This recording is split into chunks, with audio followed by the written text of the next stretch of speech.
V news 24 ಕನ್ನಡಗೆ ಸ್ವಾಗತ. ನಾನು Shashikala Gowda. PSI ಹುದ್ದೆಗಳ ನೇಮಕಾತಿಯಲ್ಲಿ ಅಕ್ರಮ ಪ್ರಕರಣದ ರೂವಾರಿಯಾದ ದಿವ್ಯಾ ಹಾಗರಗಿ ಮತ್ತು ಅವರ ತಂಡವನ್ನು ಸಿಐಡಿ ಅಧಿಕಾರಿಗಳು ಬಂಧಿಸಿ ಕಲಬುರಗಿ ಸಿಐಡಿ ಕಚೇರಿಗೆ ಕರೆತಂದಿದ್ದಾರೆ. ಸಿಐಡಿ ಎಸ್ಪಿ ರಾಘವೇಂದ್ರ ಹೆಗಡೆ ನೇತೃತ್ವದಲ್ಲಿ ಕಾರ್ಯಾಚರಣೆ ನಡೆಸಿ ಅಧಿಕಾರಿಗಳು ಮಹಾರಾಷ್ಟ್ರದ ಪುಣೆಯಲ್ಲಿ 5 ಜನರನ್ನು ಬಂಧಿಸಿ ಕಲಬುರಗಿಗೆ ಕರೆತಂದಿದ್ದಾರೆ. ಜ್ಞಾನಜ್ಯೋತಿ ಆಂಗ್ಲ ಮಾಧ್ಯಮ ಶಾಲೆಯ ಕಾರ್ಯದರ್ಶಿಯಾದ ಬಿಜೆಪಿ ಜಿಲ್ಲಾ ನಾಯಕಿ ದಿವ್ಯಾ ಹಾಗರಗಿ ಮತ್ತು ಅವರ ತಂಡವು ಪಿಎಸ್ಐ ಅಕ್ರಮ ಹೊರಬೀಳ್ತಿದ್ದಂತೆ ತಲೆಮರೆಸಿಕೊಂಡಿದ್ರು. ಸಿಐಡಿ ಸಾಕಷ್ಟು ಶೋಧ ಕಾರ್ಯ ನಡೆಸಿದರೂ ಪತ್ತೆಯಾಗಿರಲಿಲ್ಲ.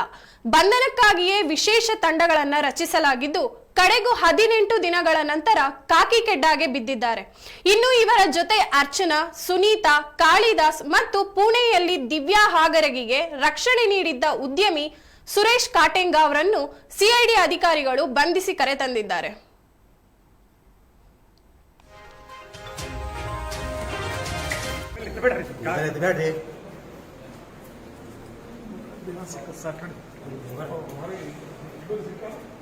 चलो चलो चलो थैंक यू अल्लाह ऑफिसर ऑफिसर ऑफिसर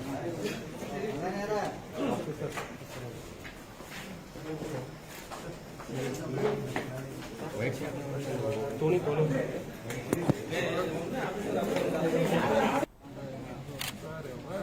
ಶಂಕರಣ್ಣ ಸರ್ ಸ್ವಲ್ಪ ಬರ್ರಿ. ಏ ಮುಂದೆ ಹೋಗ್ಬೇಡ್ರಿ ಸುನಿಲ. ಇಲ್ಲಿ ನಾಯಿಲ್ಲ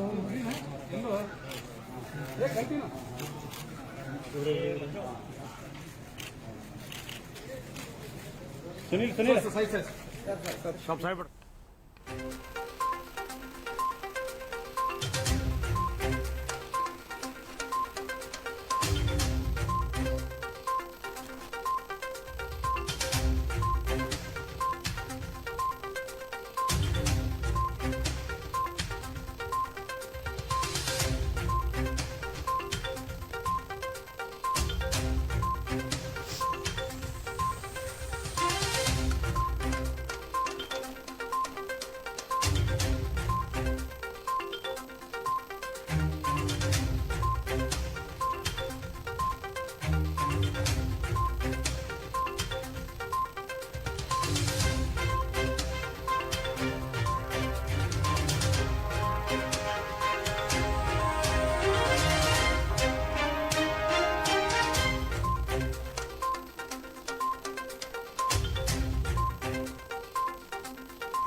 ಬಾಂಬೆ ಷೇರು ವಿನಿಮಯ ಕೇಂದ್ರಕ್ಕೆ ಇಂದು ನಿಪ್ಪಾಣಿ ಶಾಸಕಿ ಶಶಿಕಲಾ ಜೊಲ್ಲೆ ಹಾಗೂ ಸಂಸದ ಅಣ್ಣಾ ಸಾಹೇಬ್ ಜೊಲ್ಲೆ ಭೇಟಿ ನೀಡಿದ್ದಾರೆ. ಬಾಂಬೆ ಸ್ಟಾಕ್ ಎಕ್ಸ್ಚೇಂಜ್ ಕೇಂದ್ರದ ಅಧ್ಯಕ್ಷರು ಆಹ್ವಾನಿಸಿದ ಹಿನ್ನೆಲೆ ಮುಂಬೈನಲ್ಲಿರುವ ಕೇಂದ್ರಕ್ಕೆ ಇಬ್ಬರೂ ಭೇಟಿ ನೀಡಿದ್ದಾರೆ. ಇದೇ ಸಂದರ್ಭದಲ್ಲಿ ಬಾಂಬೆ ಸ್ಟಾಕ್ ಎಕ್ಸ್ಚೇಂಜ್ ಎಸ್ಎಂಇ ಅಧ್ಯಕ್ಷರಾದ ಅಜಯ್ ಠಾಕೂರ್ ಉಪಸ್ಥಿತರಿದ್ದರು.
ಧಾರವಾಡ ಜಿಲ್ಲೆಯ ಕುಂದಗೋಳ ಪಟ್ಟಣದ ಸರ್ಕಾರಿ ಆಸ್ಪತ್ರೆಯಲ್ಲಿ ಆಯೋಜಿಸಲಾದ ಆರೋಗ್ಯ ಮೇಳದಲ್ಲಿ ತಹಶೀಲ್ದಾರ್ ಅಶೋಕ್ ಶಿಗ್ಗಾವಿ, ಜಿಲ್ಲಾ ಆರೋಗ್ಯ ಅಧಿಕಾರಿ ಬಿಸಿ ಕರಿಗೌಡರು ಗಿಡಕ್ಕೆ ನೀರೆರೆಯುವ ಮೂಲಕ ಚಾಲನೆ ನೀಡಿದರು.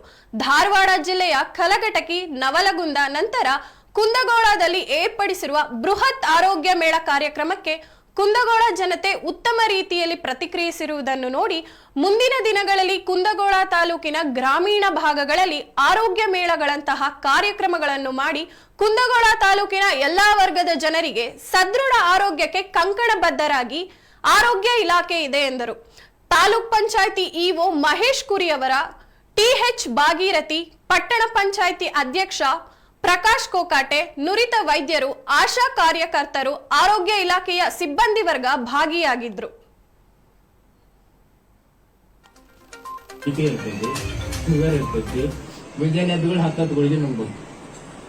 ಈ ಪರಿಸ್ಥಿತಿ ಬಂದೈತಿ ಇವಾಗ. ಸೊ ಅದು ಬರಬಾರ್ದು. ಅದಕ್ಕೆ ಏನ್ ಮಾಡ್ಬೇಕಂದ್ರ ತಾವು ದಯಮಾಡಿ 6 ತಿಂಗಳಿಗೊಮ್ಮೆ ಅಲ್ಲದವರು ಆರೋಗ್ಯವಂತರು ಬಂದು ಈ ಶಿಬಿರದ ಮಹತ್ವವನ್ನು ತಿಳ್ಕೋಬೇಕು. ಆಗ ತಮ್ಮ ಜೀವನದಲ್ಲಿ ಅಳವಡಿಸಿಕೊಂಡು ಯಾವುದೇ ಕಾಯಿಲೆ ಬರಲಂಗ ತಾವು ಆರೋಗ್ಯವಾಗಿರ್ಬೇಕಂತೇಳಿ ನಾನು ಜನರಲ್ಲಿ ಹೇಳ ಬಯಸುತ್ತೇನೆ. ಸೊ ನಾವು ಈಗ ವೈದ್ಯರು ಯಾವಾಗ ನೆನಪಾಗ್ತೇವೆ ಅಂದ್ರ ಕಾಯಿಲೆ ಬಂದಾಗ ಮಾತ್ರ ನೆನಪಾಗ್ತೇವೆ, ಬಾಕಿ ಟೈಮ್ನಾಗ ನೆನಪಾಗಲ್ಲ. ಸೊ ಈಗೇನು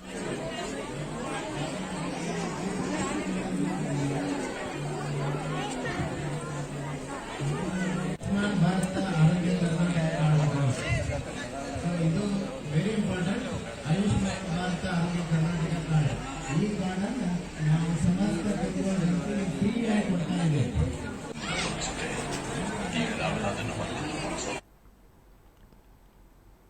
ಧಾರವಾಡ ಜಿಲ್ಲೆಯಲ್ಲಿ ದಿನದಿಂದ ದಿನಕ್ಕೆ ವೀರೇಂದ್ರ ಹೆಗಡೆ ಅವರ ಶೌರ್ಯ ಮತ್ತು ವಿಪತ್ತು ತಂಡದ ಸ್ವಚ್ಛತಾ ಕಾರ್ಯಕ್ಕೆ ತಾಲೂಕಿನ ಜನರು ಮೆಚ್ಚುಗೆ ವ್ಯಕ್ತಪಡಿಸಿದ್ದಾರೆ. ತಾಲೂಕಿನಾದ್ಯಂತ ಯಾವುದೇ ಒಂದು ಧಾರ್ಮಿಕ, ಸಾಮಾಜಿಕ ಕಾರ್ಯಕ್ರಮಗಳಾಗಲಿ ನಡೆದರೆ ಸಾಕು, ವೀರೇಂದ್ರ ಹೆಗಡೆ ಅವರ ಶೌರ್ಯ ವಿಪತ್ತು ತಂಡ ಯಾವುದೇ ಫಲಾಪೇಕ್ಷೆಗಳಿಲ್ಲದೆ ಕಾರ್ಯನಿರ್ವಹಿಸುತ್ತದೆ. ಉತ್ತರ ಕರ್ನಾಟಕದ ಹಿಂದೂ ಮುಸ್ಲಿಂ ಭಾವೈಕ್ಯತೆಗೆ ಸಾಕ್ಷಿಯಾದ ಶಿರಹಟ್ಟಿ ಸಂಶಿ ಶಾಖಾ ಮಠದ ಜಾತ್ರೆಯ ಸಂಪೂರ್ಣ ತ್ಯಾಜ್ಯ ವಸ್ತುಗಳನ್ನು ಸ್ವಚ್ಛತೆ ಮಾಡಿರುವುದಕ್ಕೆ ಗ್ರಾಮಸ್ಥರು ಸಂತಸ ವ್ಯಕ್ತಪಡಿಸಿದ್ದಾರೆ. ಶಿರಹಟ್ಟಿ ಶಾಖಾ ಮಠವಾದ ಸಂಶಿ ಫಕೀರೇಶ್ವರ ಮಠದ ಸದಸ್ಯ ಗುಬ್ಬರಕೋರಿ ಸಿದ್ದಪ್ಪ, ಕಾಯಕದ ಶೌರ್ಯ ವಿಪತ್ತು ತಂಡದ ಸಂತೋಷ್ ಬಿನ್ನಾಳ, ಹನುಮಂತಪ್ಪ ಮೂಗ್ದೂರ, ಮಲ್ಲೇಶ್ ಕುರಹಟ್ಟಿ ಸೇರಿದಂತೆ ಯುವಕರು, ಮಹಿಳೆಯರು ಭಾಗಿಯಾಗಿದ್ರು.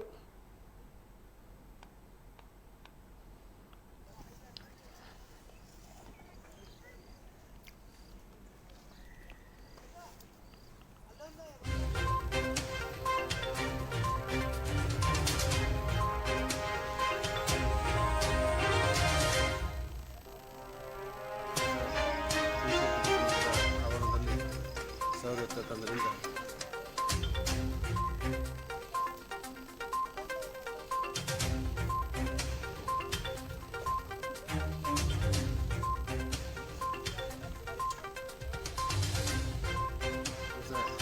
ತುಳಸಿ ಪೂಜೆ ಸಮಾಜದ ಆವರಣದಲ್ಲಿ ಸೌರತ್ವ ತಂದ್ರಿಂದ ಸ್ವಚ್ಛತಾ ಕಾರ್ಯಕ್ರಮ ನಡೀತಾ ಇದೆ. ಒಳ್ಳೆಯ ಕೆಲಸ ಮಾಡ್ತಾ ಇದ್ದಾರೆ ಅವರು ಗ್ರಾಮದೊಳಗೆ. ಈಗ ಇದೇ ಹೆಚ್ಚಿದ್ದು ಬೆಳೆಯಲ್ಲ ಅಂತ ಬೇಡ್ತೀವಿ.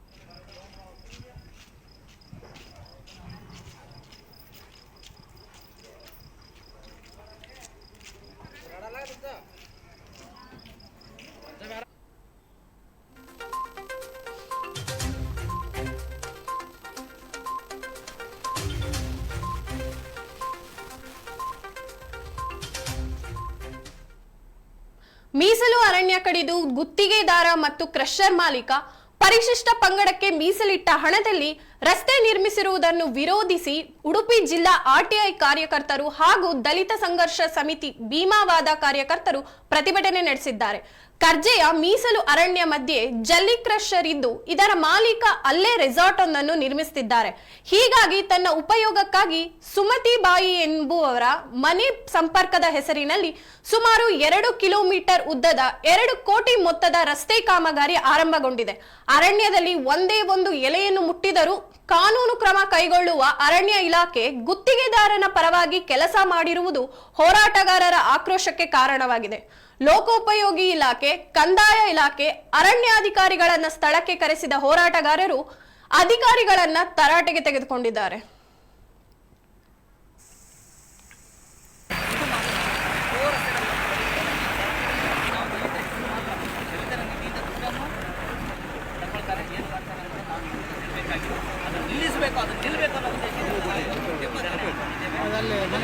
ಯಾರು ಖಾಸಗಿ ವ್ಯಕ್ತಿಗಳು ಮಾಡ್ತಾ ಇದ್ದಾರೆ ಅವರ ವಿರುದ್ಧ ಕಾನೂನು ಕ್ರಮ ಕೈಗೊಳ್ಳುವಂತೆ ನೀವು ಶಿಫಾರಸು ಮಾಡಲೇಬೇಕಾಗುತ್ತೆ. ಯಾಕಂತೇಳಿ ಇದು ದುರುಪಯೋಗ, ಇದು ಗೊತ್ತಾಗ್ತದೆ. ದಲಿತರ ನಿಧಿ, ದಲಿತರ ಮನೆ ಇಲ್ಲ ಬೇಕು ಸ್ಥಗಿತಗೊಳಿಸಿ ಆ ರಸ್ತೆಯನ್ನು ಎಲ್ಲಿ ಅರ್ಹತೆ ಇದೆ ಅಲ್ಲಿಯ ಪರಿಷ್ಠ ಪಂಗಡದ ಕಾಲನಿಗೆ ಅದನ್ನು ವಿನಿಯೋಗ ಮಾಡಬೇಕು. ಇದಕ್ಕೆ ಏನವರು ದುಡ್ಡು ವ್ಯಯ ಮಾಡಿದ್ರೂ ಕೂಡ ಅದು ಅವರ ಖಾಸಗಿ ರಸ್ತೆ ಆಗಿರ್ತದೆ, ಅವರ ಓನ್ ಕ್ರಷರ್ಗೆ ಹೋಗುವಂಥದ್ದು. ಅದರಲ್ಲಿ ಅವರ ಕ್ರಷರ್ ಅಧಿನಿಯಮ 2020 ಪ್ರಕಾರ ಅವರು ಅದನ್ನು ಅವರ ಸ್ವಂತ ಹಣದಿಂದನೇ ಮಾಡಬೇಕಾಗ್ತದೆ. ಅದಲ್ಲದೆ ಇದು ಟೋಟಲ್ ಅರಣ್ಯ ಭೂಮಿ. ನಾವು ಎಷ್ಟೋ ಸಲ ತಮ್ಮ ಇಲಾಖೆಗೆ ಪೂರ ರಸ್ತೆ ಮಾಡಿದ್ದಾರೆ. ಅದೇ ಇಲ್ಲಿ ಇರುವಂತಹ 10 ಕುಟುಂಬಗಳು ಇವತ್ತು ಸೂರಿಲ್ಲದೆ ಬಾಡಿಗೆ ಮನೆಯಲ್ಲಿ ಇದ್ದಾವೆ, ಎಲ್ಲೆಲ್ಲೂ ಜೋಪಡಿಗಳಲ್ಲಿ ವಾಸಿಸ್ತಾರೆ. ಲಕ್ಷಾಂತರ ಜನ ಇವತ್ತು ಸೂರಿಲ್ಲದೆ ಇವತ್ತು ಒದ್ದಾಡ್ತಾ ಇದ್ದಾರೆ, ಎಲ್ಲೆಲ್ಲೂ ಜೋಪಡಿಗಳಲ್ಲಿ ವಾಸಿಸುವಂತಹ ಪರಿಸ್ಥಿತಿ ನಿರ್ಮಾಣ. ಅವ್ರ ನಕ್ಷೆ ಇದೆಯಾ, ಹಿಂದೆ ರಸ್ತೆ ಇತ್ತ, ಎಷ್ಟು ಮರಗಳನ್ನು ತೊಡೆದು ಮಾಡ್ಕೊಂಡಿದ್ದಾರೆ, ಅದು ಯಾವುದು ನಿಮ್ಮ ಗಮನಕ್ಕಿಲ್ಲ. ಒಟ್ಟಾರೆ ಇರಲಿ, ಯಾವುದು ಕಡ್ದಿಲ್ಲ. ರಸ್ತೆ ಆಗೋದು ಯಾಕೆ ಸರ್?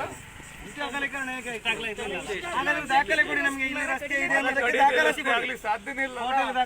ಮಧ್ಯ ರಿಸರ್ವ್ ಫಾರೆಸ್ಟ್ ಲ್ಯಾಂಡ್ ಅಲ್ಲಿ ಮರ ಕಡಿದೆ, ಮರ ರಸ್ತೆ ಇಷ್ಟೇ ಆಗ್ಲಾಯ್ತು. ನೀವು ಅದನ್ನ ದಾಖಲಾತಿ ಕೊಡ್ತೀರಿ, ಕೊಡ್ತೀರಿ, ಇಷ್ಟೇ ಆಗ್ಲ ಇದ್ದೀರಿ ಅಂತ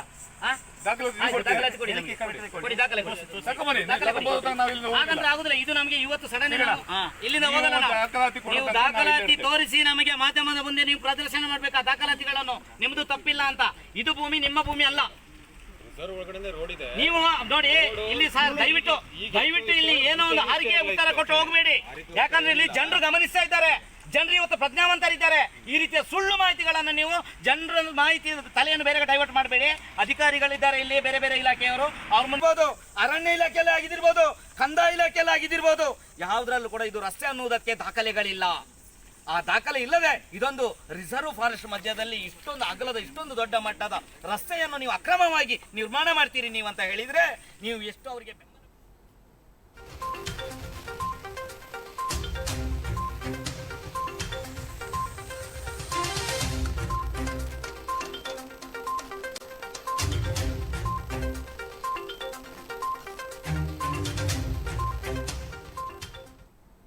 ಗದಗ ಜಿಲ್ಲೆಯ ಲಕ್ಷ್ಮೀಶ್ವರ ಪಟ್ಟಣ ಸೇರಿದಂತೆ ತಾಲೂಕಿನಾದ್ಯಂತ ನಿನ್ನೆ ಸಂಜೆ ಸುಮಾರು 2 ಗಂಟೆಗಳ ಕಾಲ ಗುಡುಗು ಮಿಂಚು ಸಹಿತ ಭಾರೀ ಮಳೆ ಸುರಿದಿದೆ. ಕಳೆದ 1 ವಾರದಿಂದ ಬಿಸಿಲಿನ ತಾಪದಿಂದ ಕಂಗಾಲಾಗಿದ್ದ ರೈತರಿಗೆ ಸುರಿದ ಭಾರೀ ಮಳೆಯಿಂದ ಸ್ವಲ್ಪ ಮಟ್ಟಿಗೆ ತಂಪನೆ ವಾತಾವರಣ ನಿರ್ಮಾಣವಾಗಿದೆ. ಇನ್ನು ಈ ಮಳೆಯಾಗಿದ್ದರಿಂದ ರೈತರು ತಮ್ಮ ಕೃಷಿ ಚಟುವಟಿಕೆಗಳನ್ನು ಪ್ರಾರಂಭಿಸಲು ತುಂಬಾ ಅನುಕೂಲವಾಗುತ್ತದೆ ಎಂದು ಹರ್ಷ ವ್ಯಕ್ತಪಡಿಸಿದ್ದಾರೆ.